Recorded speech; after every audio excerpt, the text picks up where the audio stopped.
José, no sé si ya estará toda la gente conectada. Pues ya sí, ya hay mucha gente conectada, Fader. Voy Me a, dice, me dice cuándo. Creo que estamos en vivo. Sí. creo que todavía no se ha. Hace 40 segundos. Bueno, listo. Entonces iniciemos. Entonces, muy buenos días para todos y Buenos días, José. para Buenos nuestro días, José Domingo.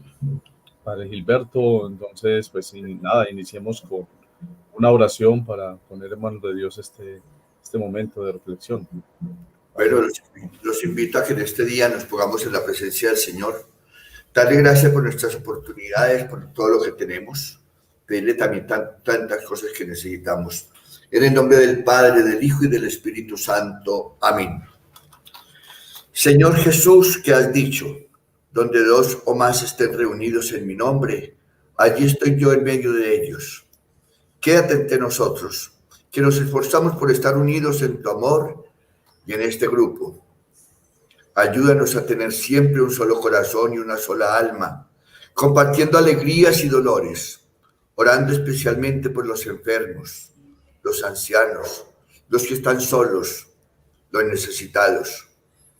Haz que cada uno de nosotros se comprometa a hacer evangelio vivo, donde los alejados, los indiferentes, los pequeños, descubran el amor de Dios y la belleza de la vida cristiana. Concédenos el valor y la humildad de perdonar siempre, de salir al encuentro de quien pensara alejarse de nosotros, de poner de relieve lo mucho que nos une, no lo poco que nos separa. Danos unos ojos nuevos para ver tu rostro en cada persona que encontremos y en cada cruz que nos presentes.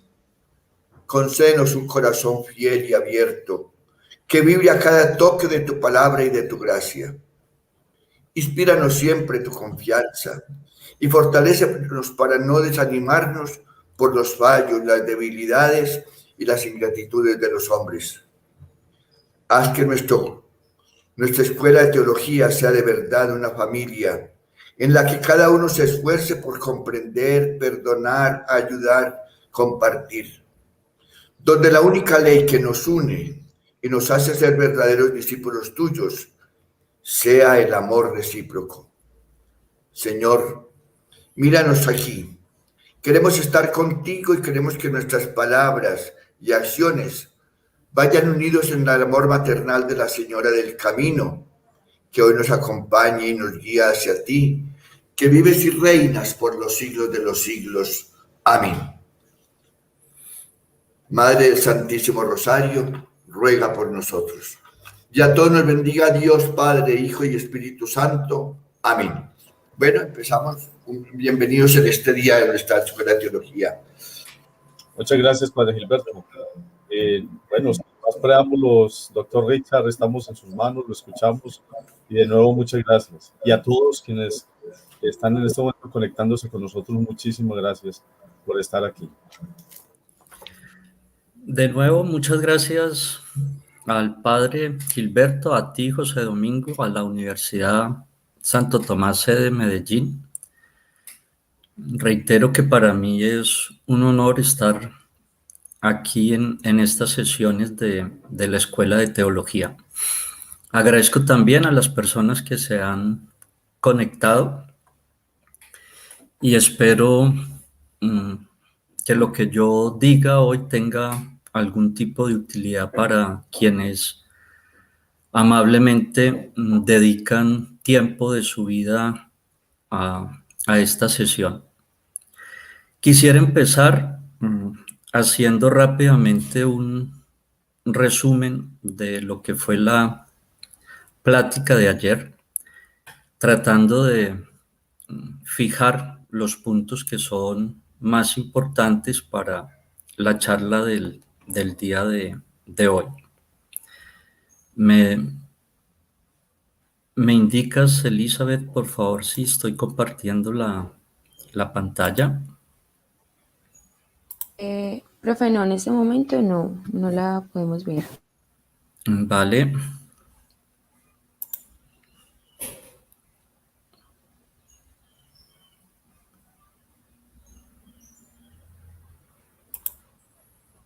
¿Todavía no? No.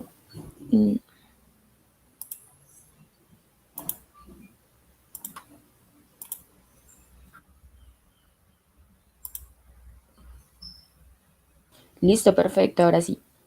¿Se ve bien? Sí, profe, se ve bien. Bueno,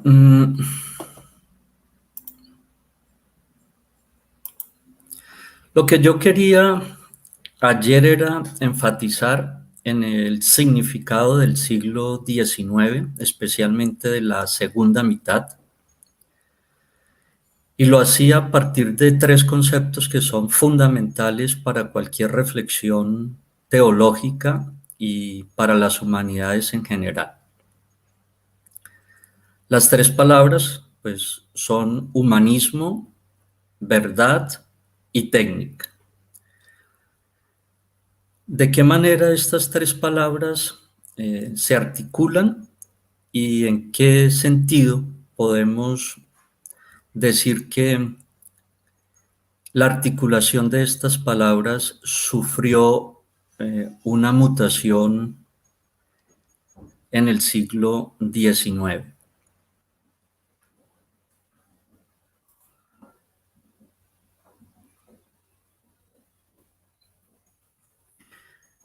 Respecto al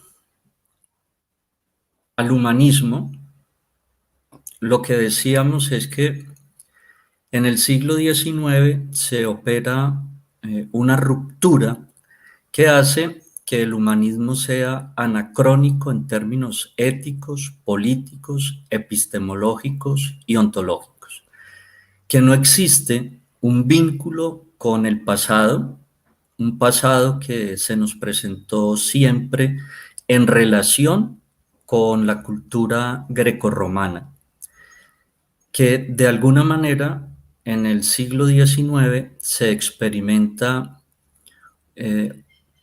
un abandono de esa tradición, una dificultad para reconocerse en ella, porque se está viviendo en un entorno que es completamente diferente.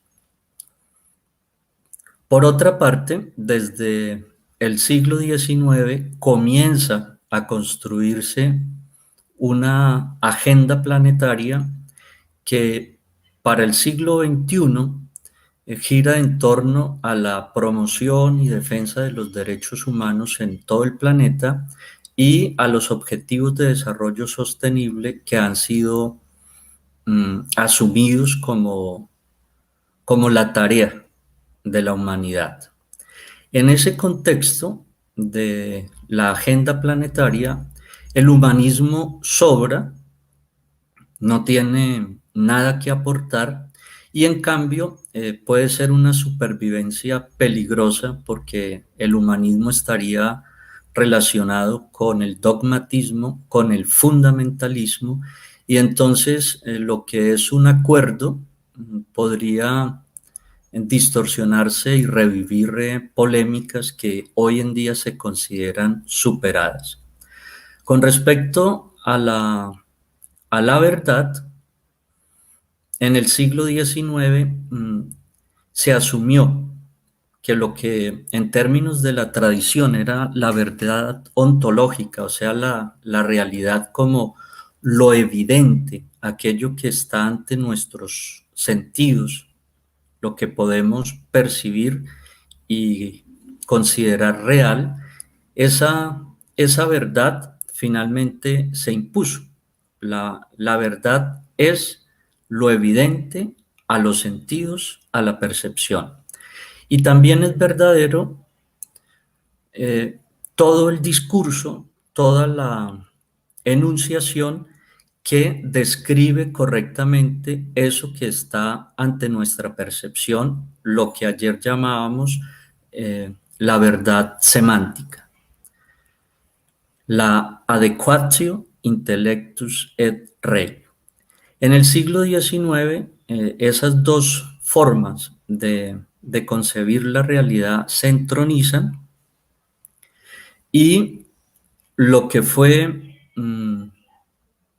la verdad absoluta de la tradición a la cual pertenece el humanismo fue abandonada. En los campos éticos, políticos, estéticos, no es posible hablar de verdades y hacerlo implica asumir una postura dogmática, fundamentalista, que no es conveniente. Entonces, si el siglo XIX hace del humanismo un anacronismo y el siglo XXI hace del humanismo una ideología que podría incluso ser peligrosa, desde la verdad lo que nos están diciendo es exactamente lo mismo. Toda verdad es dogmática, es fundamentalista. Lo que debe haber es un diálogo, un respeto por la pluralidad, la diferencia, la diversidad de las opiniones. Y la verdad, pues es un constructo, la verdad es una creación colectiva en manos fundamentalmente de métodos, entre los cuales son prioritarios los métodos de la ciencia y de los proyectos.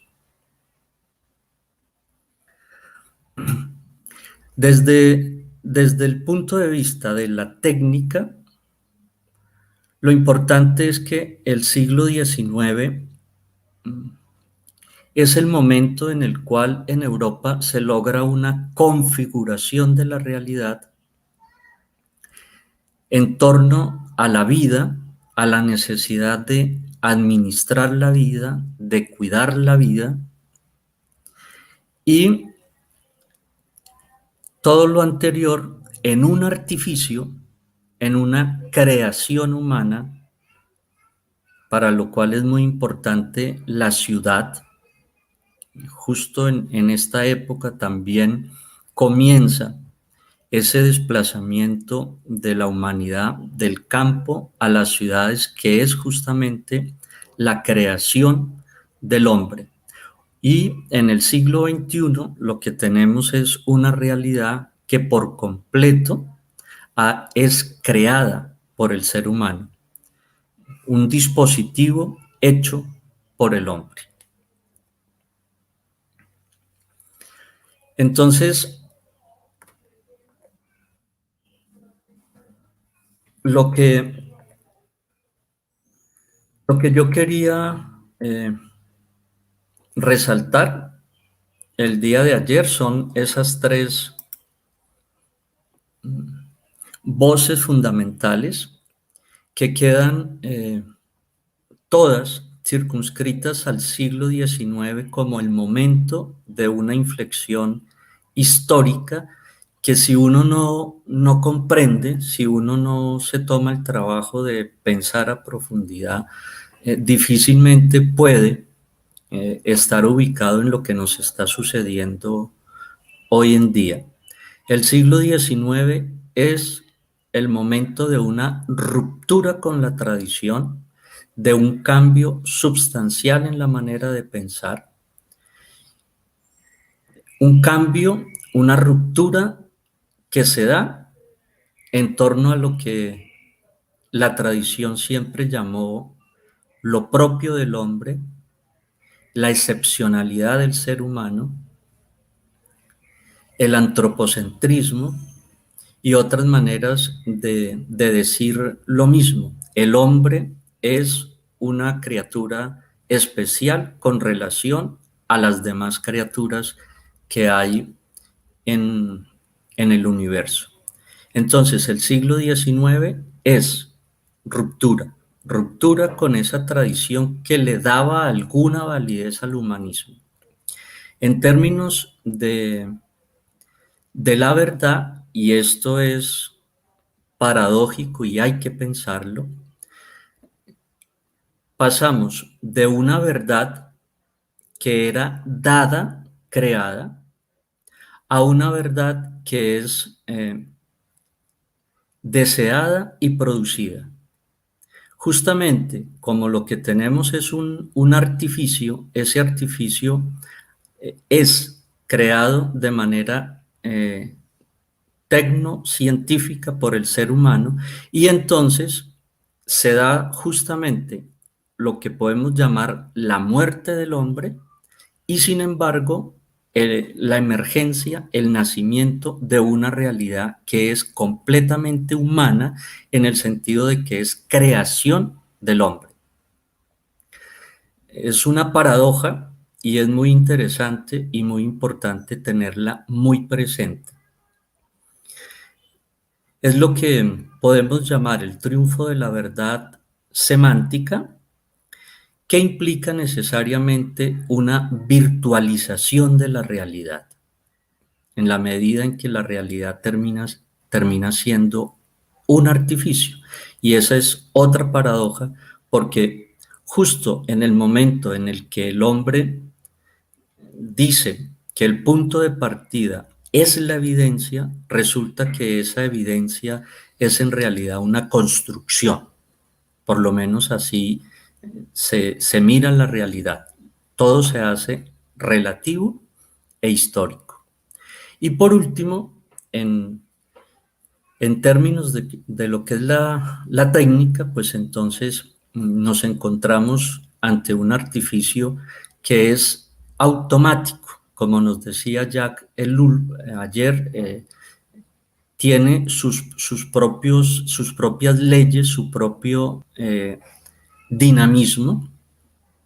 Se trata de un artificio autónomo que crece y que es una mezcla entre lo físico, natural, y lo mental en el sentido de creación humana.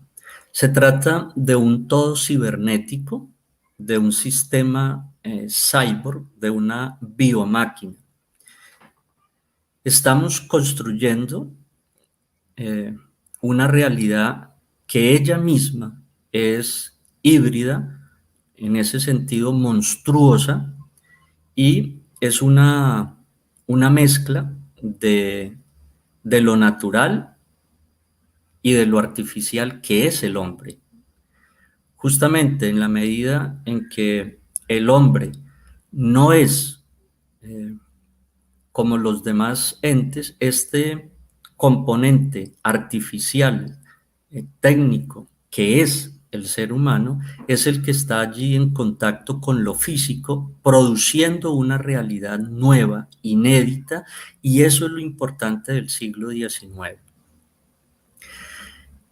Estamos creando una totalidad inteligente, ella misma es inteligente, crece y ella misma se autorregula. Entonces, por eso en un análisis tan profundo, tan inteligente como el de Foucault, el derecho es casi que la manera como esa totalidad se informa a sí misma, se da forma, le da vida, regulación, legitimación a esa totalidad no humana que se ha construido. Por eso vivimos en un mundo en el que los sistemas de gestión de calidad son tan importantes, que no es más que la confesión de que el sistema necesita de esta regulación, pero que el mismo sistema se da esa regulación. Y un comentario con respecto a la ética. Yo creo personalmente que la ética no es más que una forma de este derecho y de este sistema de gestión de calidad. Creo que quienes más enfatizan hoy en día en la necesidad ética no se están dando cuenta que la ética en el fondo no es más que una imposición del mismo sistema. y que cuando ellos hablan de ética en realidad no saben de qué están hablando. O sea, que la ética que ellos promueven, que es simplemente un discurso racional en torno a problemas que puede generar la biotecnología y este tipo de cosas, en realidad eso no tiene nada que ver con la ética. Quisiera detenerme allí, José Domingo, padre, no sé si quisieran comentar algo antes de empezar. Richard, que podemos continuar. Ya queda, nos hiciste un muy buen resumen de lo que anoche nos expusiste y bueno, creo que en ese sentido pues ya puedes conectar con el tema segundo de hoy. Y ya al final, de pronto entonces yo pienso que al final podemos elaborar las preguntas y aquí en el chat la gente nos puede dejar también sus preguntas. No sé si en este momento ya hay algún comentario. Creo que en este momento no, todavía no. Vale, bueno. De saludos y todavía no hay comentarios. Así como ayer me importaba mucho situar el siglo XIX como fin, como momento final de algo, ahora me gustaría que fuera quedando claro qué es ese algo a lo que se le puso fin en el siglo XIX.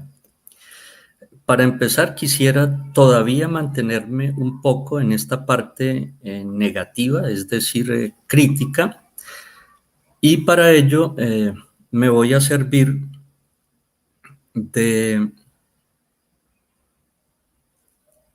lo que es el mito de la caverna y una interpretación que se hace de ella en la obra de Hannah Arendt.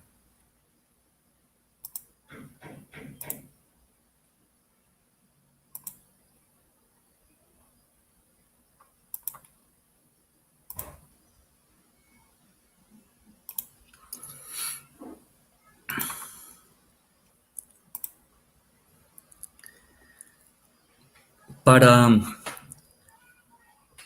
la tradición nuestra, la alegoría, el símil o el mito de la caverna es el texto fundacional para Hannah Arendt en lo relativo a la filosofía política, que para ella es una contradicción de términos.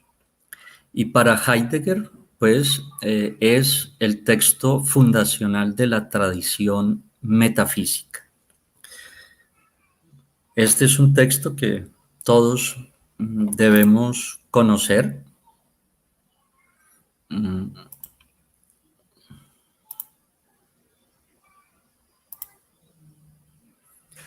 A ver.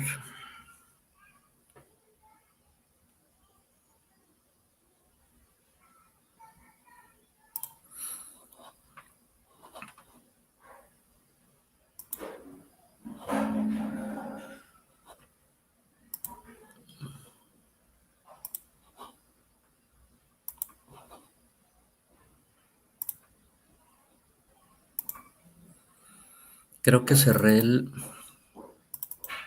archivo.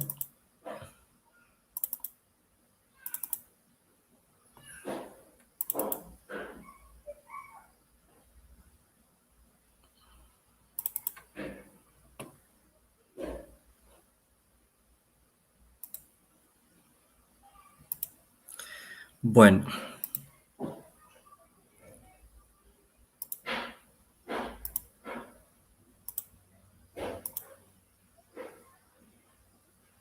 ¿Me avisas, por favor, Elizabeth?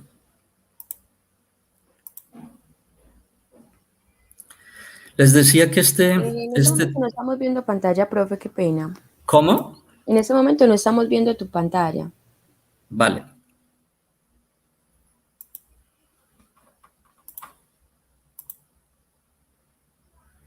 Listo, ahora sí.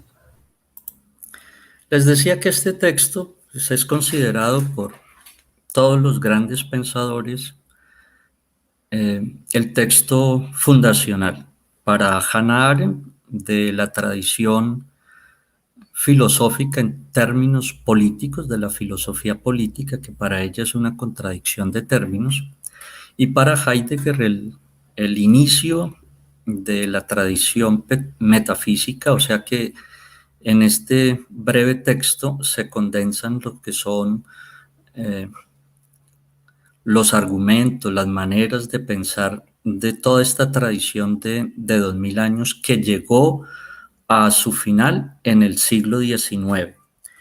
El texto, para quienes no lo conozcan, pues nos habla de unas personas que están en el fondo de una caverna mirando sombras, desde que nacen están prisioneros, tienen cadenas, no pueden girar sus cabezas y están condenados a mirar sombras. Por alguna razón, uno de ellos es liberado, hace un giro de 180 grados, comienza a tener problemas para reconocer las cosas, el fuego que está detrás de ellos es fuerte, sus ojos pues se cierran, no puede ver bien, finalmente poco a poco va reconociendo los objetos que hay allí en la caverna y sigue ascendiendo hasta que finalmente alcanza la puerta de esa gruta y finalmente ve las cosas que están afuera. De nuevo el sol funge como una fogata, como la misma que ya dejó atrás, produce el mismo efecto de no poder ver con exactitud las cosas hasta que finalmente poco a poco reconoce todo. Después de que esto ha pasado, él siente la necesidad de regresar y llega nuevamente a la caverna y allí tiene el problema de comunicarle a sus compañeros que la realidad que están viendo no es la real, que hay una realidad más auténtica, verdaderamente real. Y el texto nos dice, en una alusión probablemente, según dicen los analistas, al Sócrates histórico, una relación polémica en la que este esfuerzo por hacer que toda la comunidad comparta esta nueva verdad finalmente puede concluir con la muerte de quien ha alcanzado esta revelación. Hannah Arendt interpreta todo este mito a su manera, pues para poder mostrarnos que la filosofía no puede comprender el fenómeno político, que hay una oposición, un conflicto entre lo que es la filosofía y la manera propia de pensar de la filosofía y lo que sería la política. Ella llama a cierta manera de pensar falacias metafísicas.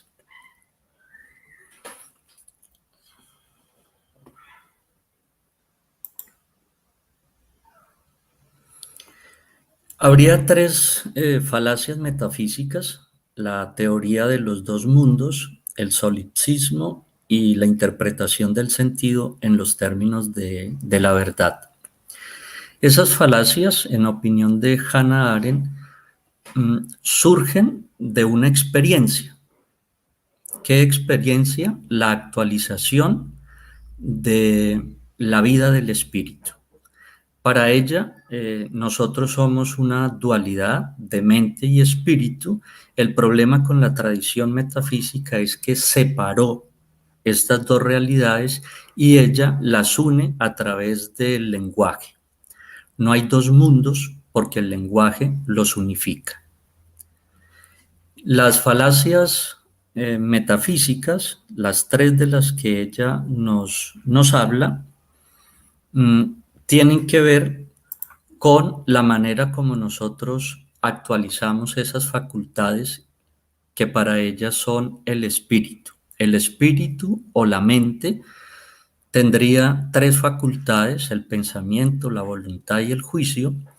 Y cuando uno actualiza esas facultades, uno vive otra vida, una vida completamente inmaterial, invisible, intangible, no aparente en términos del mundo fenoménico, y eso es lo que da pie para pensar en otra vida.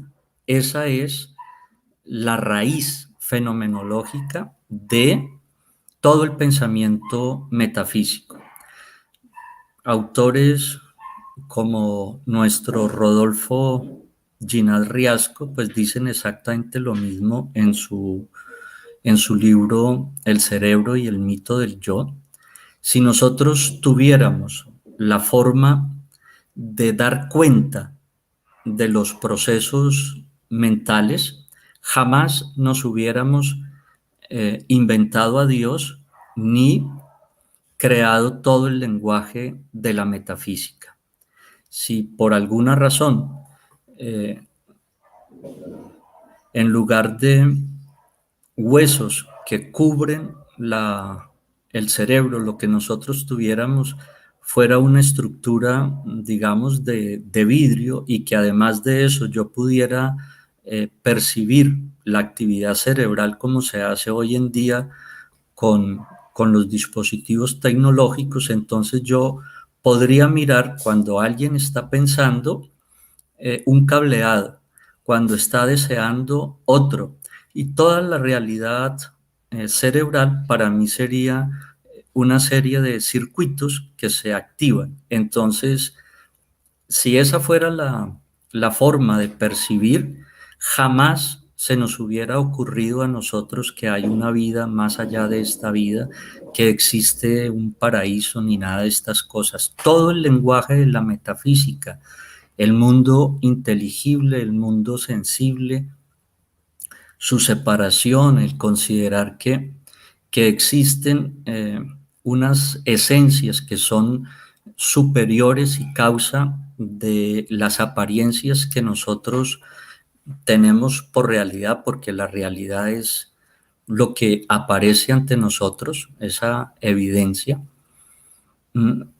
Jamás hubiéramos interpretado todo esto en términos de la tradición metafísica. Sin embargo, como así es que se nos da a nosotros la actualización de esta vida del espíritu o vida mental, entonces sacamos las conclusiones de que existe realmente un mundo inteligible que es superior, de mayor valor, de mayor verdad ontológica, que es superior en todo tipo, y eso es lo que ella llama una falacia. Tiene una raíz fenomenológica, se da de esa manera, y hasta allí debemos llegar. Dar el paso siguiente es asumir un pensamiento que es una falacia. No solamente la teoría de los dos mundos, sino también la idea de que cuando nosotros pensamos, cuando nosotros habitamos la vida del espíritu, somos esenciales, somos más auténticos, somos más verdaderos que cuando estamos en el mundo fenoménico.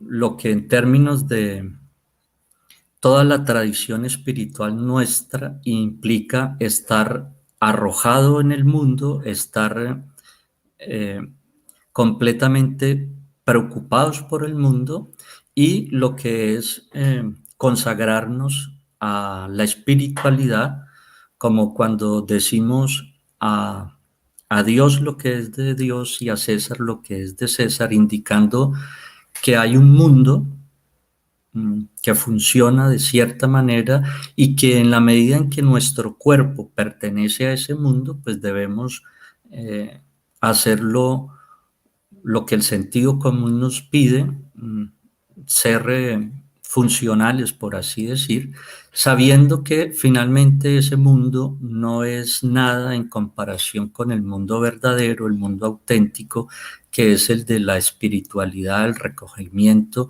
y entregarse a la vida contemplativa.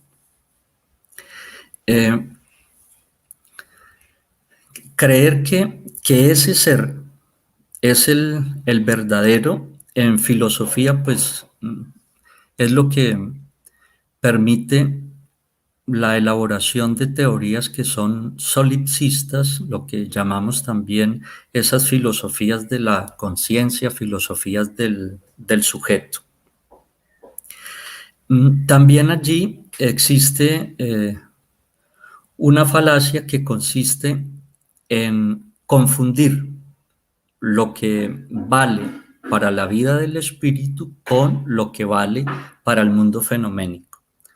Si en el mundo fenoménico es importante la solución inteligente de nuestras demandas, de las necesidades biológicas, lo que en términos de lo que es la verdad ayer llamábamos poiesis, entonces la necesidad de fabricar, de construir, de producir, de generar efectos y de vivir una vida que le aporta al mundo, ya sea generando utensilios, herramientas o otro tipo de objetos como son las obras de arte, las teorías, los descubrimientos científicos, tecnológicos, todo esto que se puede reducir a un hacer. Entonces, si en el mundo fenoménico es muy importante el hacer, en el mundo espiritual lo que hay es un sentido en sí mismo, una finalidad en sí mismo que no es productiva, que es inútil, que no conduce a nada, porque, dice Hannah Arendt, lo propio de esta vida mental es que es reflexiva y además autodestructiva. Un pensamiento no concluye, sino que si es un pensamiento auténtico, en realidad vive en la pregunta y lo que hace es tomar sus resultados para revisarlos nuevamente en una circularidad de construcción y destrucción en la que el pensamiento aborda los problemas, encuentra soluciones para finalmente considerar que esas soluciones son insuficientes y un volver a empezar. Justamente porque aquello de lo que se ocupa el pensamiento, o mejor, la vida del espíritu, son asuntos que no pertenecen al mundo fenoménico en la medida que se pueden resolver como se hace con los asuntos técnicos relativos a la poiesis. Esas son las falacias. Ella nos da, y lo que ella va a hacer es interpretar todo esto del mito o de la parábola de la caverna como el momento en el que se generan todas esas falacias que acompañaron al pensamiento europeo durante 2000 y más años. Hannah Arendt lee un trabajo de Martin Heidegger sobre la doctrina de la verdad en Platón, y ella encuentra que el análisis que hace Heidegger es muy profundo, muy inteligente y que le ayuda a ella a comprender la reflexión en la que se encuentra, pero que Heidegger lo hace dentro de la tradición metafísica, en cambio ella lo hace realmente en este esfuerzo de deconstrucción metafísica, lo cual significa que ella le da una interpretación política, mientras que Heidegger sigue en esta tradición filosófica que no tiene ojos para la política. Para ella, incluso en Heidegger no existe una distinción entre lo que es este orden del pensamiento y de la razón y el pensamiento y el sentido, y sigue tratando todos estos asuntos desde una perspectiva que ella asocia con una facultad que es la razón y con la verdad como justamente esa adecuación entre lo que son las cosas y lo que son las proposiciones que se predican de estas cosas. En la interpretación de Heidegger hay un momento, un pasaje del mito de la caverna en el que Platón mantiene una ambigüedad que es la que va a dar lugar a que ya en Aristóteles se haya cambiado el concepto tradicional de verdad y se haya adquirido el nuevo, que es este concepto de la verdad semántica de la cual hablábamos ayer. Para Heidegger hay un momento en el que Platón, que está hablando de la verdad en términos de aletheia, o sea, de lo que aparece y se oculta, lo que se hace evidente y al mismo tiempo reserva algo, la verdad como algo que se da, pero necesariamente se sustrae simultáneamente los dos movimientos y en cambio comienza a considerar la verdad en términos de una corrección, o sea, de una adecuación entre lo que es una idea, como sucede en el trabajo, que tengo la idea de una mesa o de un objeto a construir, y finalmente la realidad, y yo puedo juzgar la realidad del objeto por su adecuación, su corrección a la idea. Ese ajustarse a la idea está gobernado por la idea de bien. Bien sería justamente lo bien hecho, lo bien realizado en términos de esta adecuación, y todo lo que había sido su proyecto filosófico en el cual la belleza era la idea suprema termina subvertido por esta nueva forma de ver y de interpretar la verdad. Todo lo que quiere hacer Hannah Arendt una vez llega a estas conclusiones es sacar las consecuencias que para la política tuvo esta visión filosófica.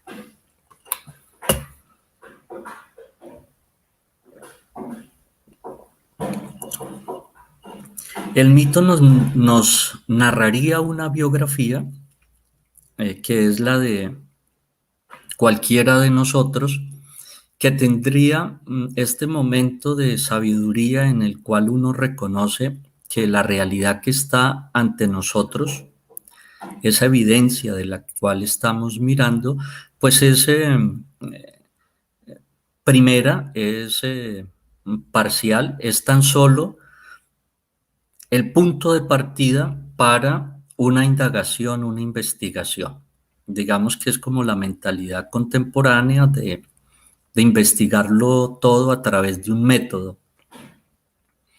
Este sabio deja de ver las cosas como lo ha hecho hasta ese momento y comienza un camino progresivo de ir encontrando las verdades. Finalmente lo hace y por último regresa nuevamente a lo que es la vida en la comunidad, la vida cotidiana, la vida habitual.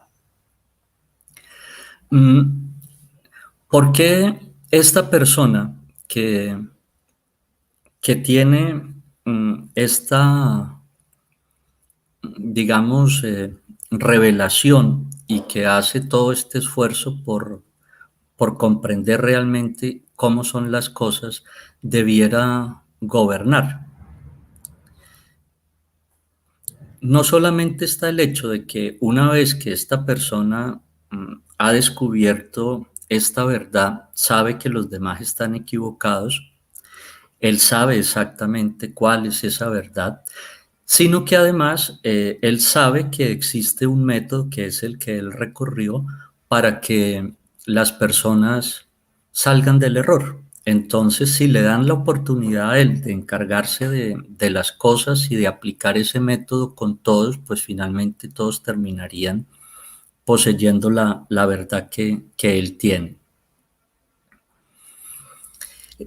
Si el mito tiene que ver con lo que estamos diciendo, entonces habría necesariamente dos tipos de seres humanos: los que saben o el que sabe y todos los demás, la inmensa mayoría que no sabe y que por lo tanto podríamos hacer del conocimiento el criterio para no solo distinguir dos tipos de personas, sino además darle el poder justamente a quien tiene ese conocimiento.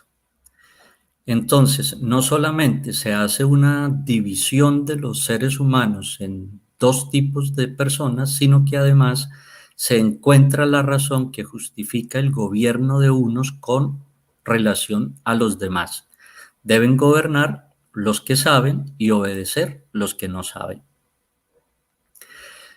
Una vez que se han creado estos dos supuestos, el tercero pues consiste en organizar toda la realidad para que sirva a estos propósitos, para que quien sabe gobierna y quien no obedece.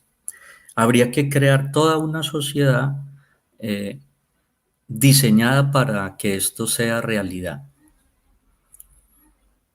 Si ustedes se dan cuenta, finalmente lo que habría es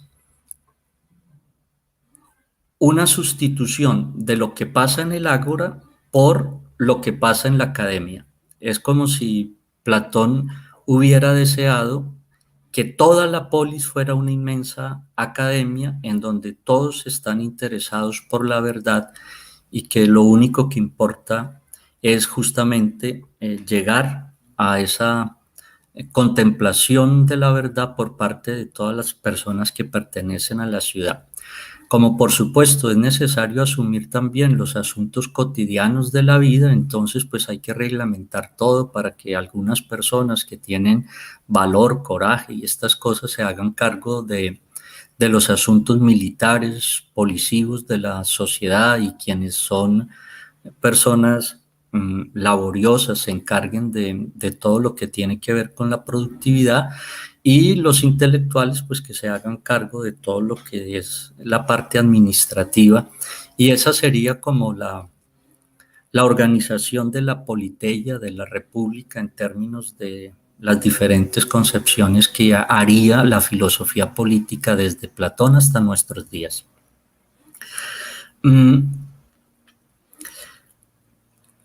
Si lo que Platón está diciendo es cierto, pues este golpe de estado de la filosofía a la política, esta imposición de la academia a toda la sociedad, tiene justificación justamente porque no solamente se trata de que existen dos mundos, sino que se considera que uno es superior al otro.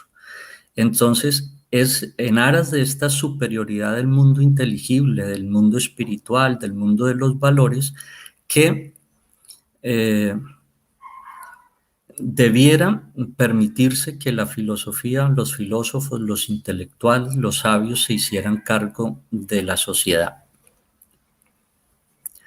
En la interpretación de Hannah Arendt es muy importante que lo que es propio del ser humano, la palabra y la acción, desaparecen en el relato del mito porque allí lo que tenemos son personas mudas que no están haciendo nada sino contemplar sombras.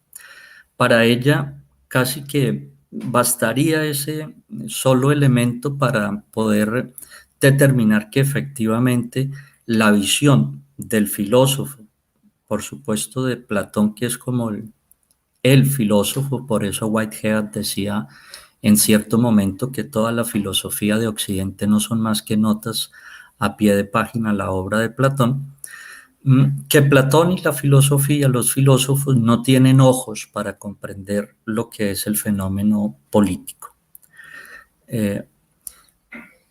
Ellos creen que la vida en la polis carece de dignidad porque la dignidad surge justamente de este mundo de valores espiritual situado en el más allá. Y por otra parte, priorizan lo que es la contemplación con relación a cualquier otro tipo de actividad, y por eso para ellos el ideal es una sociedad de videntes y no de actores.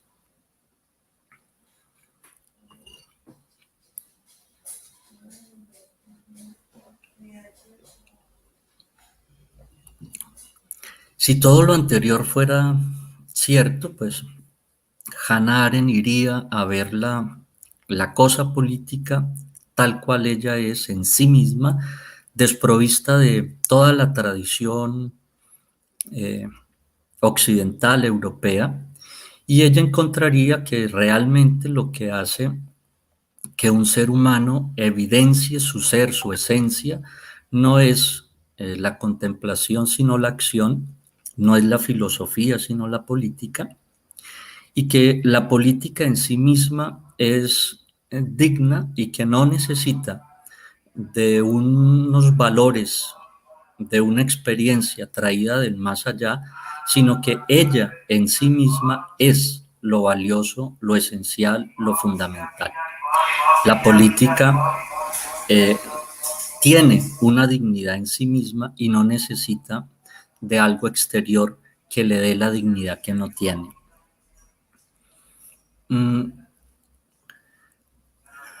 Para el filósofo, en la medida en que lo realmente importante está más allá y siempre lo que hay es una imperfección, entonces lo que queda es un tratamiento de la política en términos instrumentales. Siempre se trata de construir una sociedad perfecta, y esta construcción siempre necesariamente tiene la forma del trabajo, o sea, convierte todo en medios para alcanzar un fin. El pensamiento utópico y el pensamiento revolucionario pues ilustran perfectamente esta manera de asumir la política. Para quien quiere alcanzar una utopía o el que quiere instalar un nuevo orden, pues la realidad es simplemente como un material que se debe transformar.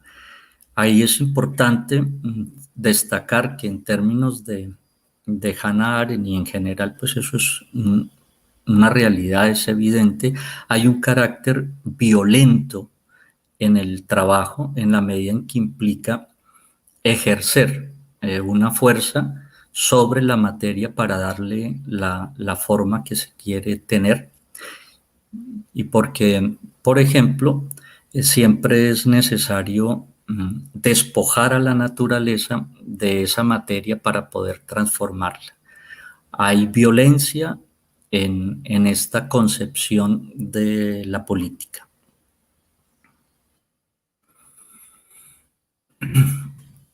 Lo que yo quería destacar en toda esta manera de pensar, que se supone fue la tradicional y que llegó a su final en el siglo XIX,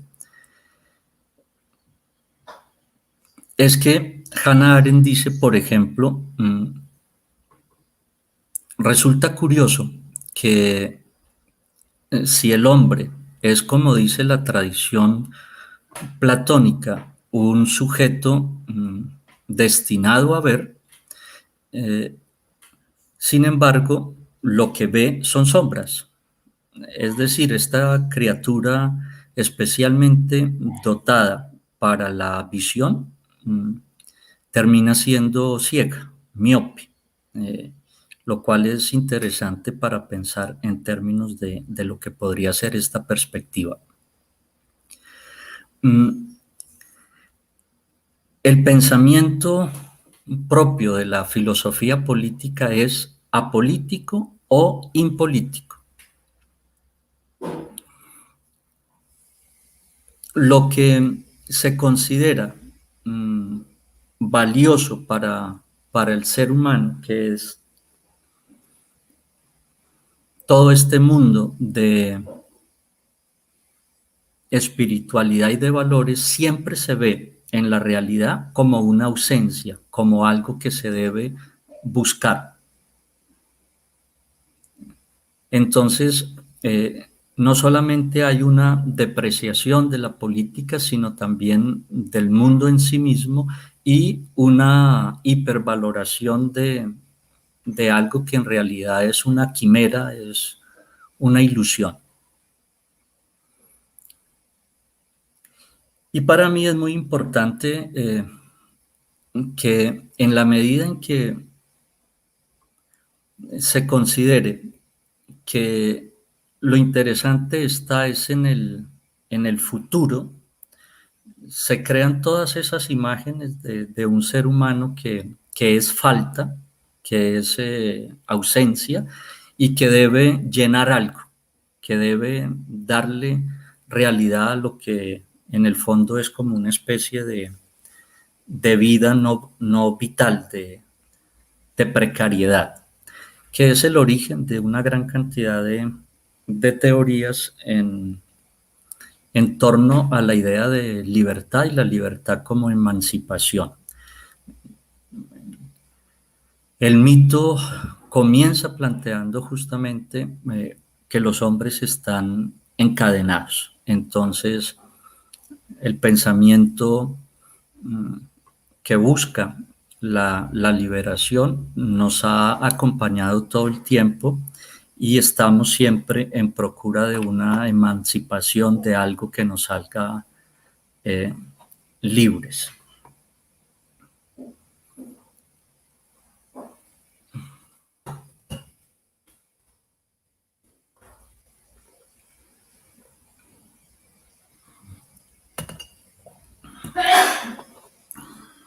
Bien, no sé si hasta aquí pudiéramos hacer un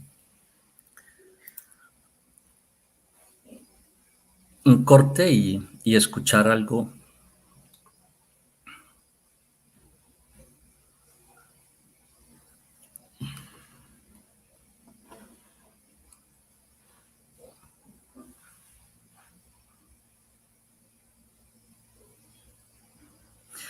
Bueno, llegados a este punto, quisiera por fin comenzar a hablar de lo que es esta experiencia positiva de la verdad.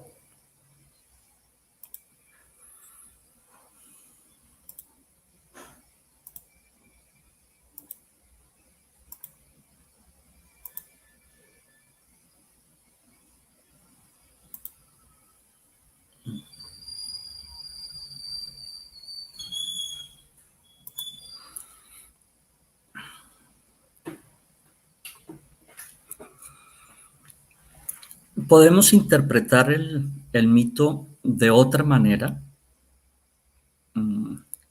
Heidegger efectivamente lo hace.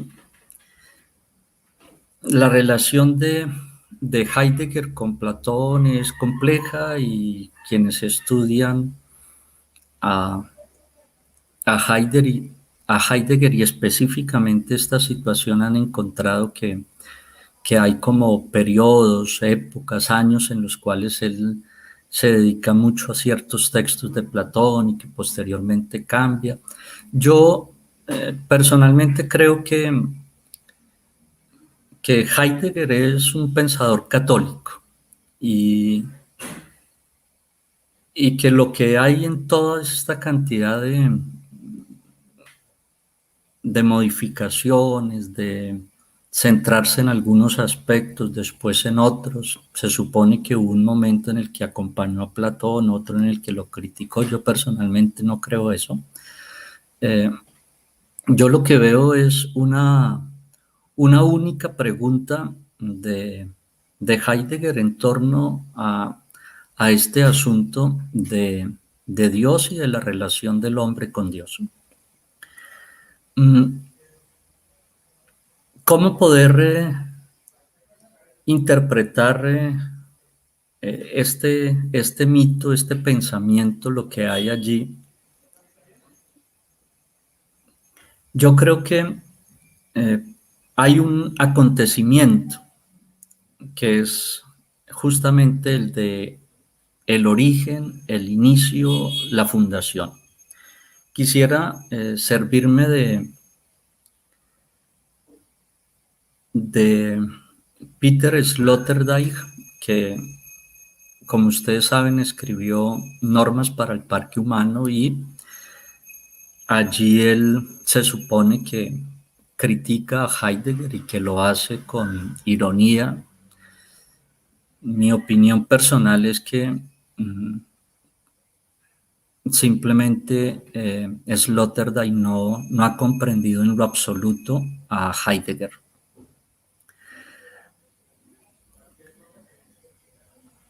Para mí es importante destacar que no es apropiada la perspectiva de la hominización.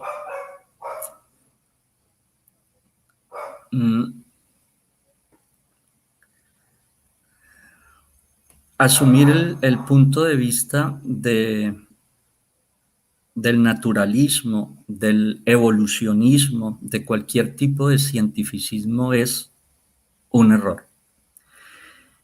Como dice Heidegger, el hombre no es un animal.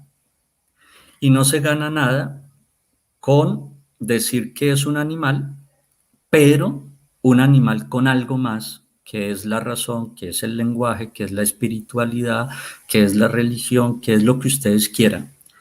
Decir que el hombre es un animal con lo que sea, cultura o cualquier añadido, es ya una incomprensión esencial de los asuntos. Les voy a presentar lo que sería Heidegger a los ojos de Sloterdijk. Podríamos decir que tras este pensamiento, el de Platón, como yo lo veo asociado a lo que es la filosofía de Heidegger, como si en el fondo dijeran más o menos lo mismo, lo que está pasando es que, dice Sloterdijk, el ser humano es el producto de un proceso de hominización que finalmente lo convirtió de un lactante en un mundante. Esa historia de Sloterdijk, que para mí no es afortunada, diría lo siguiente: este éxodo solo produciría animales psicóticos si no tuviera lugar al mismo tiempo que la salida al mundo, una entrada en eso que Heidegger llamó la casa del ser. Los lenguajes tradicionales del género humano han hecho vivible el éxtasis del ser en el mundo, al mostrar a los hombres que su ser en la casa del mundo puede experimentarse también como un ser en su propia casa. En este sentido, el claro del bosque es un acontecimiento fronterizo entre la historia natural y la cultural, y el acto de llegar al mundo por parte del ser humano adquiere desde muy pronto los rasgos de una llegada al lenguaje. Una vez que esto sucede, y en la medida en que los hombres no están solos sino en grupos, y que no solamente viven en el lenguaje, en las palabras, sino que también viven en realidades, como él dice, en casas que son reales y en las que no solo hay casas, sino que también hay iglesias. Entonces, desde el inicio, la historia es la historia de campos de fuerzas a través de los cuales los hombres se encogen hasta morar en pequeñas viviendas. La historia es domesticación, amansamiento, humanismo como dispositivo.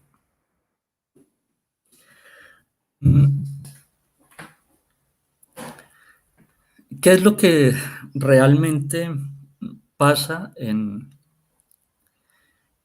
este pensamiento, el de Platón y Foucault? Primero, esto de la locura se debe examinar con atención.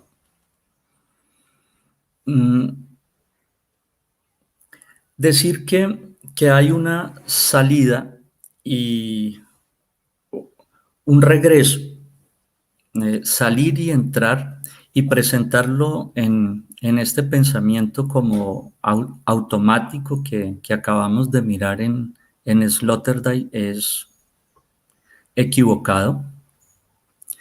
Uno podría preguntar si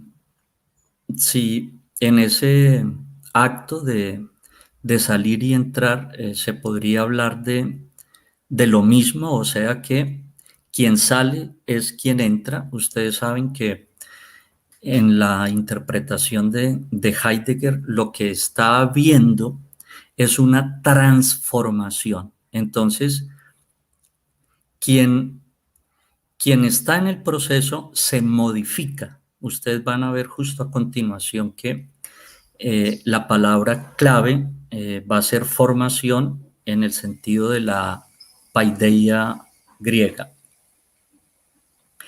Como si fuera poco, la estancia, el lugar, también cambia. En esta manera de pensar, de salir y entrar, quien sale y quien entra es el mismo y el lugar es el mismo. En la lectura que yo propongo de estos autores hay un cambio del sujeto, del lugar.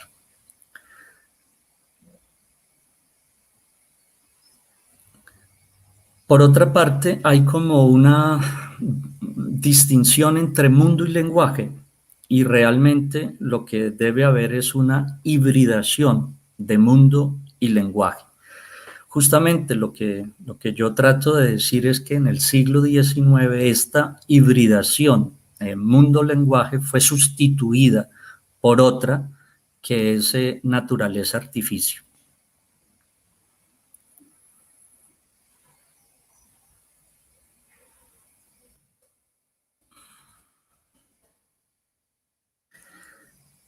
Es probable que la realidad entendida como esa verdad ontológica esté más hecha de imaginación, de ilusión, de sueño, de palabra, de lo que se quiere creer, y que el lenguaje sea algo más material, que tenga más carácter de cosa, de realidad, de lo que se suele pensar. Es decir, como si en el pensamiento original con el cual se interpretan todos estos asuntos haya una profunda incomprensión de todo.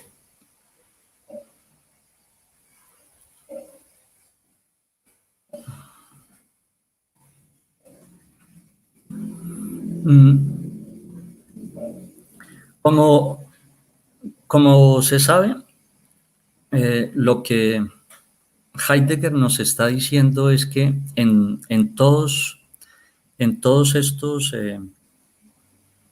cambios, lo que está ocurriendo es una transformación.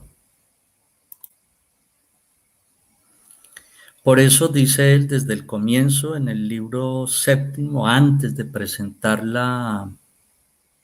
el símil, la parábola o la alegoría, se la plantea en términos de no educación, ausencia de educación y educación. De no estar formado y estar formada.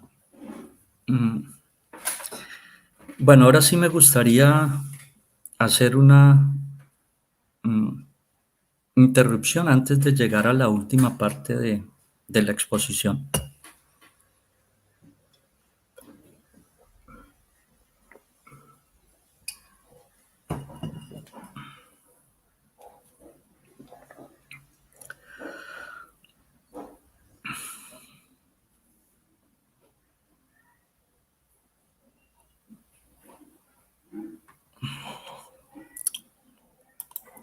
Bueno,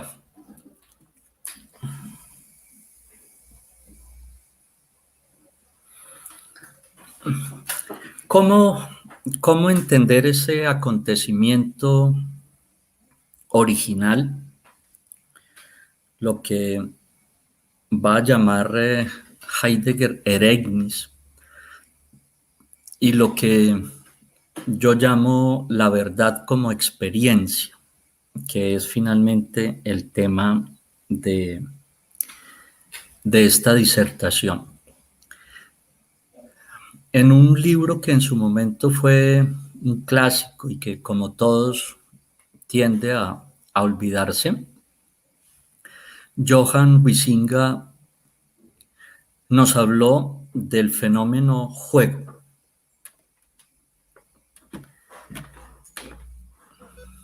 Yo creo que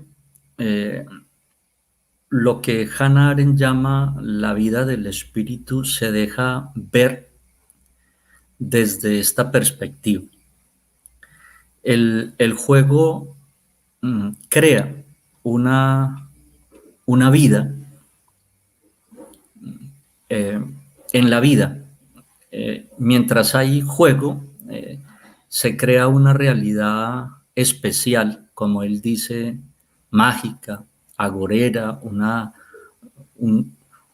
un lugar en donde la vida es un exceso de vida, es carnaval, es algo completamente diferente.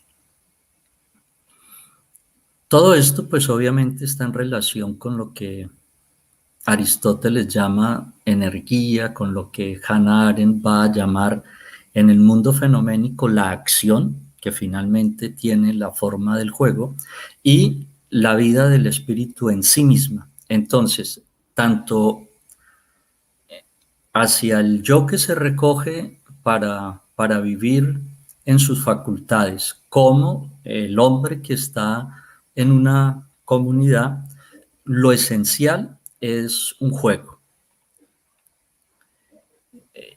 El juego se caracteriza por ser una realidad distinta a la realidad biológica, no está preocupada por la autoconservación, por la supervivencia de la especie ni del yo, por perpetuar los genes, como dirían Dworkin y los demás de la sociobiología y esta perspectiva del gen egoísta, ni nada de estas cosas.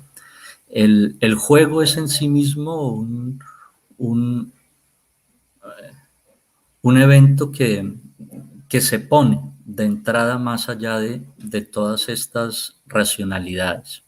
Crea un espacio propio porque es el juego siempre necesita de un lugar, la mesa, el tablero, el escenario deportivo, lo que sea, una temporalidad, y esto es muy importante, propia.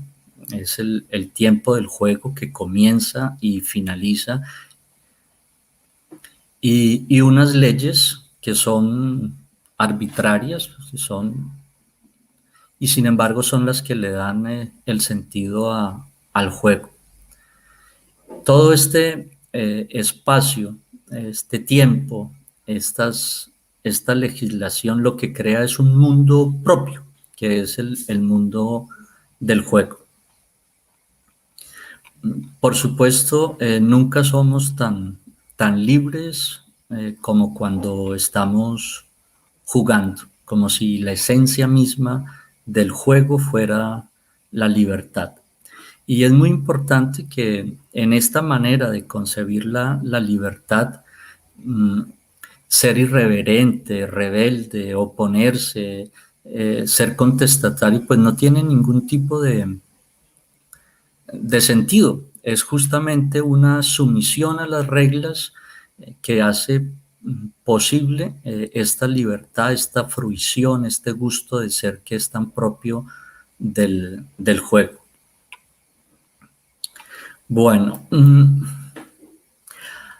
lo más importante es poder considerar el juego, ese principio lúdico que hay en los animales, en la naturaleza y que se lleva a nivel de plenitud con el ser humano, que sea un principio y que lo sea en todos los términos de lo que es principio, por lo menos como lo hace Aristóteles en esa especie de diccionario que hay en la metafísica.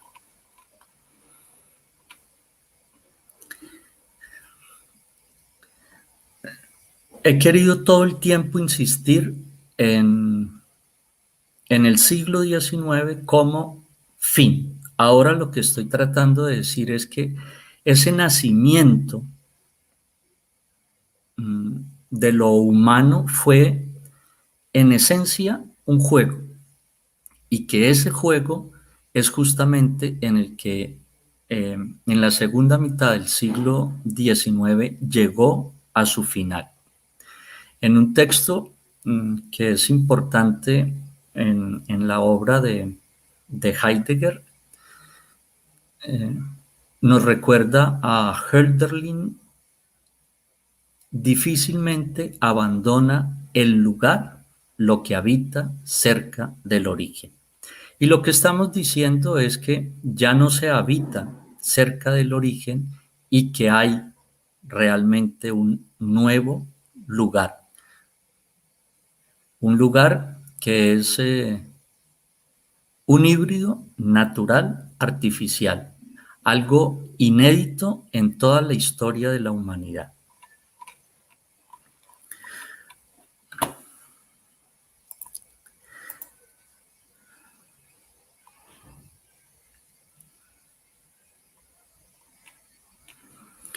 En el libro, Huizinga encuentra que hay un momento de nacimiento de las etnias, de los grupos humanos, que él describe de la siguiente manera.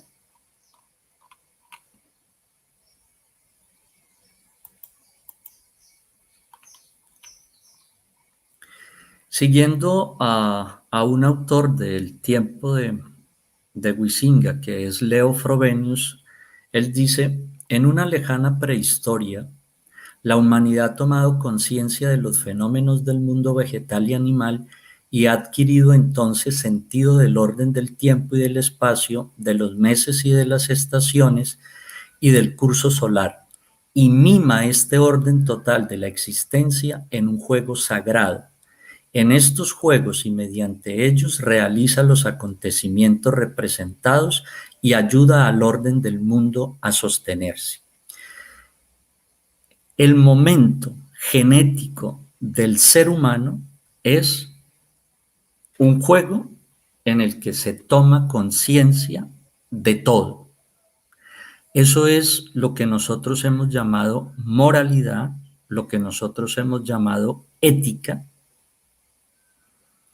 y que si no hay una asociación entre lo sagrado como una realidad, no como una idea, no hay ética, no hay moral. Ese juego sagrado que se revela en ese momento genético original es lo que da lugar a una serie de costumbres, que es el sentido original del término, ethos y mores, y también a un pathos, un sentimiento de responsabilidad, de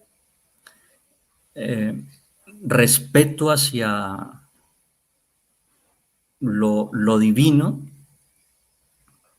un cierto sentimiento de horror que genera el estar separado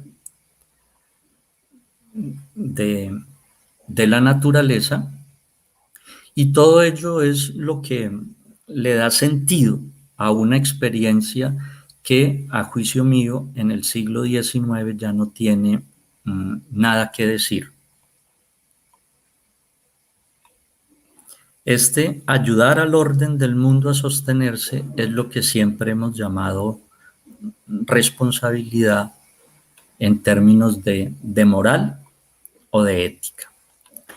¿Qué debe pensarse de semejante actualización figurativa de la conciencia primitiva de la naturaleza? ¿Cómo transcurre el proceso que comienza con una experiencia de hechos cósmicos y que no ha cobrado experiencia todavía y que desemboca en una elaboración lúdica de los hechos? A esas preguntas, Frobenius responde de la siguiente manera: la experiencia de la naturaleza y de la vida, que no ha cobrado todavía expresión, se manifiesta en el hombre arcaico como una emoción. Esa emoción es siempre la fuente de lo sagrado. La figuración surge en el pueblo lo mismo que en los niños y en los hombres creadores de la emoción. La humanidad se siente conmovida por la revelación de un destino. La realidad del ritmo natural en el devenir y en el perecer ha impresionado su sensibilidad, y esto ha conducido a una acción forzada y refleja. Nos hallamos, por lo tanto, frente a un proceso de transmutación necesariamente espiritual. En virtud de la emoción, un sentimiento de la naturaleza se ensancha reflejamente en concepción poética, en forma artística. Esta es, acaso, la mejor aproximación en palabras que podemos ofrecer para el proceso de la fantasía creadora, apenas si la podemos denominar explicación. Huizinga, en la explicación de Frobenius, ve todavía una racionalidad un poco cientificista, explicativa, cognitivo-instrumental, en la medida en que hace que lo que sigue sea como una solución racional en términos un poco de causas y efectos, y él lo que va a decir es: en el origen había el juego, y lo que sigue es una reificación de este juego, un mantenerse en el juego, un juego sagrado, un juego cultual en el sentido de los misterios que se practican en todas las etnias.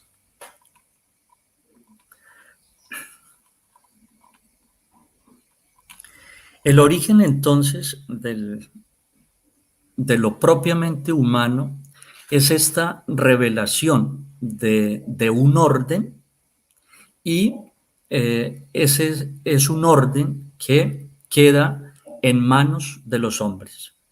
Es su responsabilidad. Eso es lo que yo he llamado ayer y hoy como lo dado creado. Y es muy importante los dos aspectos.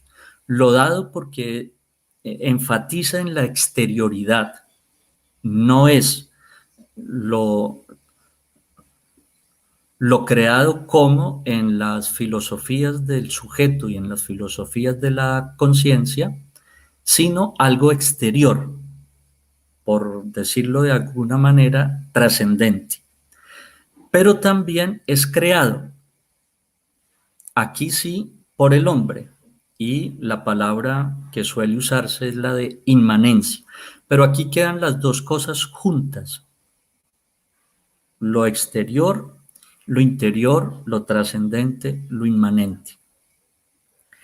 Entonces, esta mezcla de algo dado y reconocido, representado, asumido, es muy importante. La comunidad arcaica juega como juegan el niño y los animales.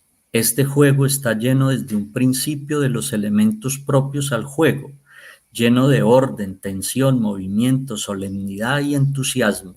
Solo en una fase posterior se adhiere a este juego la idea de que en él se expresa algo, una idea de la vida.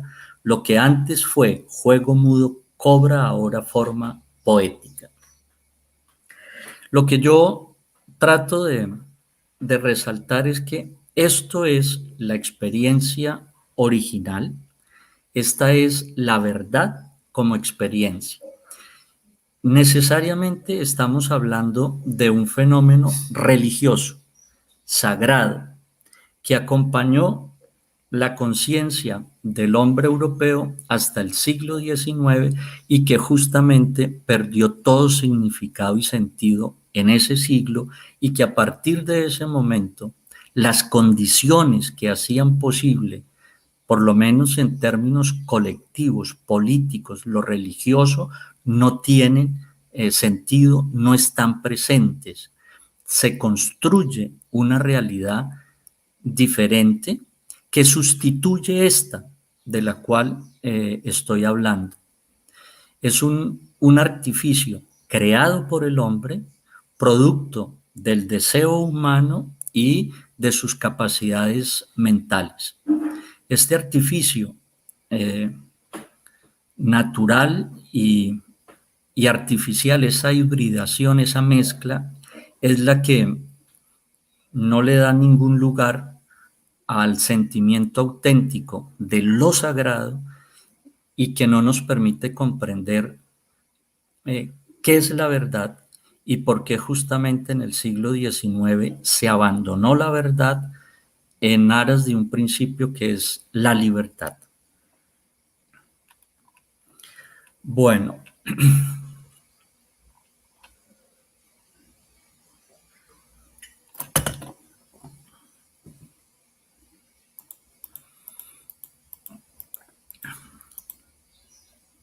para finalizar, acudo a otro autor que también en su momento tuvo pues una acogida, y como pasa con todo, ya se trata de materia olvidada. Este autor, Donald Winnicott, es un psicoanalista y él se preguntó por lo que pasa con los niños durante los primeros meses, digamos los 2 primeros años de existencia, y encontró que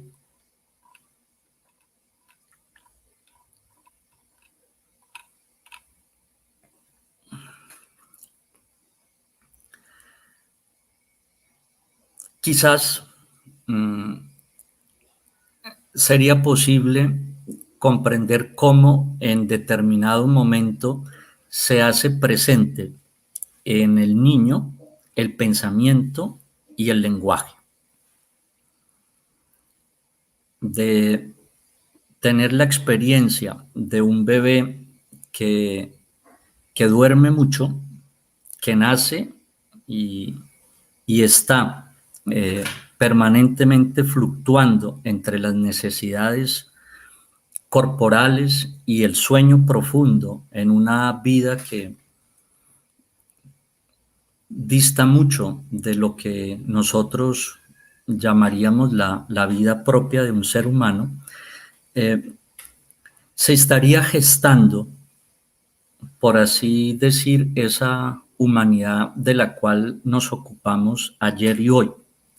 No esa indeterminación que está en todos los humanismos, que cada quien propone su idea de hombre, siempre arbitraria, nacida y como simplemente como una especulación que después se trata de fundamentar, sino algo más universal, realmente importante.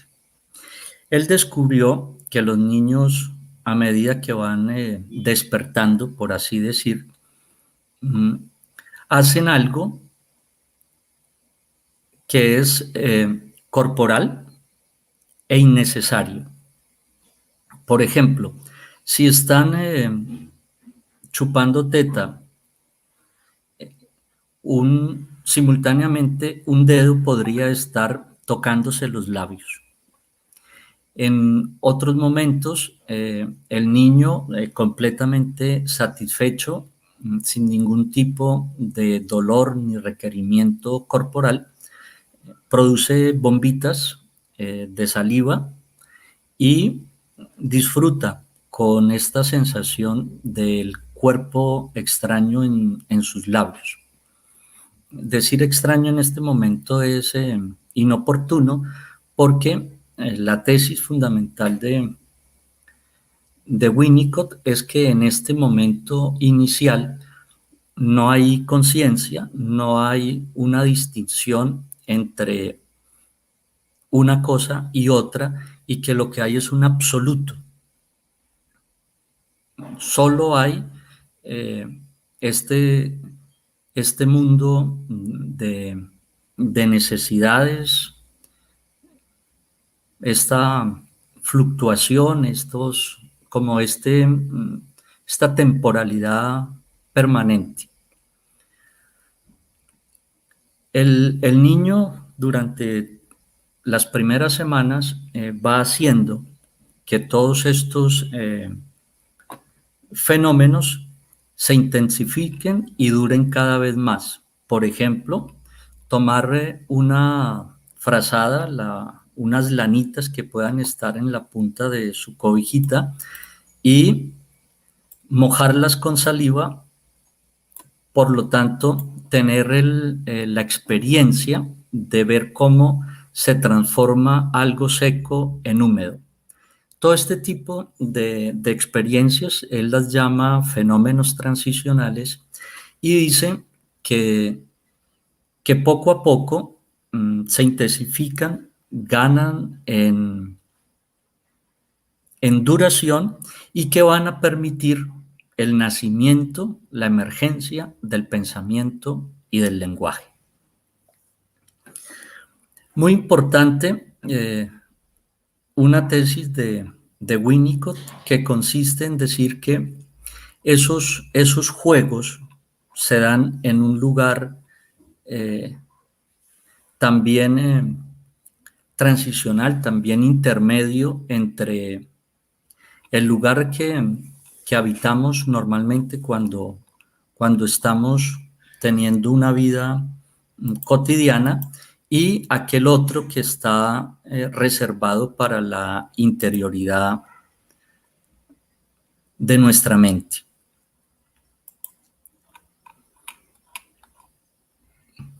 ¿Qué pasa?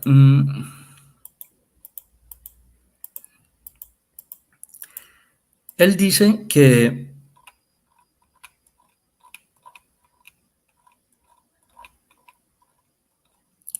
al comienzo, en la medida en que el niño tiene una necesidad, la madre lo atiende inmediatamente.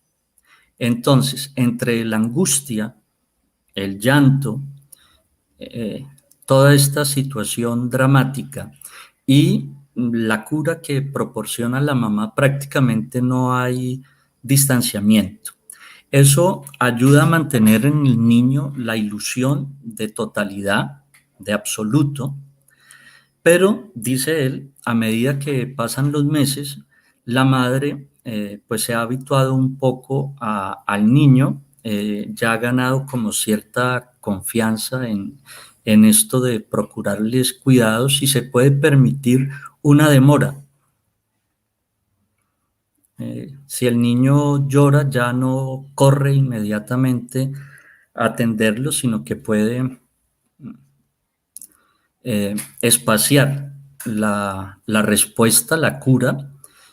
Por ejemplo, si está calentando el biberón y estas cosas, puede terminar de hacer todos estos asuntos y finalmente ir hasta donde está el bebé para atenderlo. Aquí viene un problema importantísimo con el tiempo. El texto de Winnicott es el siguiente. El sentimiento de existencia de la madre dura X minutos. Si la madre se aleja durante más de esos X minutos, la imago se disipa y junto con ella cesa la capacidad del bebé para usar el símbolo de la unión. Se muestra angustiado, pero la angustia es corregida pronto porque la madre regresa al cabo de X más Y minutos. En X más Y minutos el bebé no ha tenido tiempo de alterarse, pero en X más Y más Z el regreso de la madre no corrige su estado de alteración. El trauma implica que ha experimentado una ruptura en la continuidad de la vida. Voy a subrayar eso. El trauma implica que ha experimentado una ruptura en la continuidad de la vida. De modo que las defensas primitivas se organizan para defenderlo contra la repetición de una ansiedad impensable o contra el retorno de un estado de confusión aguda que pertenece a la desintegración de la naciente estructura del yo. Debemos dar por supuesto que la gran mayoría de los bebés jamás experimentan la cantidad de X más Y más Z de privación. Ello significa que no arrastran consigo durante toda la vida el conocimiento por experiencia de haber estado locos. Aquí locura significa apenas una ruptura de lo que pudiese existir en ese momento en materia de una continuidad personal de la existencia. Después de su recuperación de la privación de X más Y más B, el bebé tiene que volver a empezar despojado en forma permanente de la raíz que proporcionaba continuidad con el comienzo personal. Ello implica la existencia de un sistema de memoria y de una organización de recuerdos. Por el contrario, los bebés son constantemente curados de los efectos del grado X más Y más Z de privación por los mismos localizados de la madre que enmiendan la estructura del yo. Esta enmienda restablece la capacidad del bebé para usar un símbolo de unión. Entonces el niño vuelve a permitirla y aún a beneficiarse de ella. Esta experiencia traumática cercana a la locura es la que está de base en el nacimiento del yo, del pensamiento, del lenguaje, o sea, de lo que podemos llamar propiamente humano.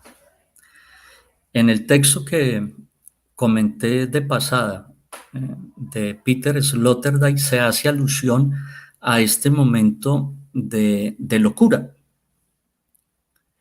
pero él no lo asume como debiera, y es que efectivamente el nacimiento de lo humano, tanto en términos colectivos como en términos individuales, está en relación con un evento traumático de separación de la madre física, la nuestra, y de la madre naturaleza para el colectivo, para la etnia.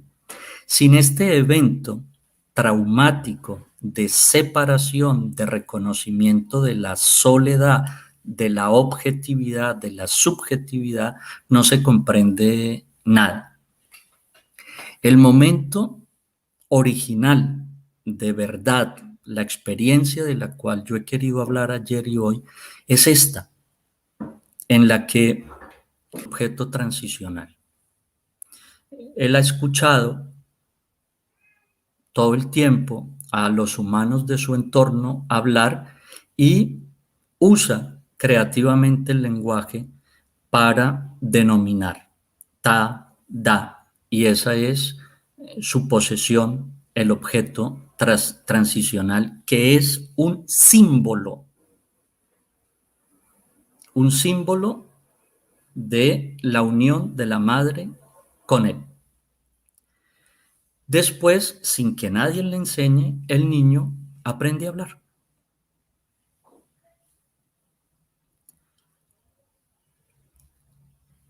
el lenguaje era previo.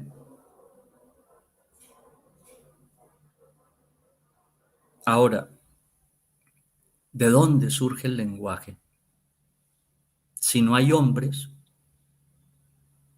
¿cómo en este momento genético original en el que aparece el hombre se da el lenguaje?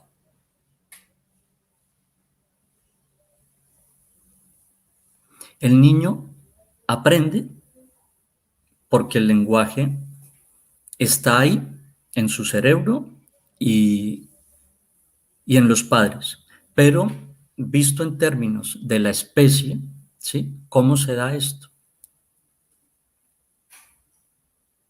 Yo también creo que el lenguaje se da con el ser humano y que nosotros vemos gracias al lenguaje, que en gran medida la ontología es gramática y que por esa razón es tan importante para la tradición humanista el vínculo con las letras, el vínculo con la gramática, esa asociación entre la tradición humanista y el clasicismo en términos de autores canónicos, de lenguaje, de preocupación por el lenguaje. Me extendí mucho, ya llevo 15 minutos más, todavía hay algunas cosas que me gustaría decir en términos a esta idea de la experiencia como verdad. En el siglo XIX lo que ha pasado es que toda esta experiencia ya no tiene ningún tipo de sentido. No es cierto que Dios haya muerto, sino más bien, como dice Heidegger, que los dioses o el Dios, la divinidad, nos han abandonado. Y que si había este componente simbólico, religioso, muy importante, de una palabra en la cual el hombre podía regresar al origen, ¿sí? Esto es muy importante. La antropología, por decirlo así, correcta es la que mira el pasado, que quiere hacer memoria, que quiere regresar al origen, y no la que mira en un futuro de creación, en un futuro de construcción de un reino, de un paraíso. Es regresar a ese momento original en el que se nos dio todo junto con la palabra. Antes de la palabra había nada. La ciencia siempre tiene problemas para comprender todo porque parte de, como si hubiera un tiempo antes del hombre, no es cierto, como si hubiera un espacio antes del hombre, no es cierto. No hay nada anterior al lenguaje, todo se da en el lenguaje. Estamos en una sociedad de ciencias y tecnologías convergentes en las que nosotros estamos suscitando lo que queremos. Esa es una última parte que no voy a considerar hoy en día, que tiene que ver con la fenomenología, como ese aparecer, lo que es la verdad en términos de revelar y ocultar, pero de eso no hablaría y yo creo que podría dar fin a la charla en este momento. José Domingo. Chao. No, sencillamente agradecerte de nuevo. El padre Gilberto pues tuvo que salir. Te deja un saludo y un agradecimiento muy, muy especial. Richard nos ha estado acompañando desde este año en el Departamento de Humanidades, con el curso de Filosofía Política y el curso de Humanismo, Sociedad y Ética en posgrados. Así que pues muy necesaria y muy interesante esta reflexión que nos has hecho desde anoche hasta hoy. De todas maneras el video ahí queda y la gente lo explora, lo vuelve a analizar. Es lo que nos ha sucedido pues también con los anteriores encuentros. Aquí en el chat, pues sencillamente agradecimientos y reconocimiento por esta buena presentación, repito, muy necesaria. Así que, Richard, agradecerte enormemente por este espacio, por la preparación que tuviste que realizar, el tiempo que dedicaste y este espacio que nos dedicaste también esta mañana. Bueno, sin más, pues despedirlos y esperarlos dentro de un mes. Estén atentos a los correos y a las redes sociales de nuestra escuela. Dentro de un mes, pues volveremos nuevamente con otro tema. José Richard, Domingo, el agradecido soy yo, contigo, con el padre Gilberto, con la universidad y con las personas que se conectaron y nos regalaron tiempo atendiendo estas palabras. El agradecido soy yo. Feliz y bendecido fin de semana para todos. Richard, muchísimas gracias nuevamente. Para usted también, bendiciones y bendiciones para todos. Les agradecemos enormemente.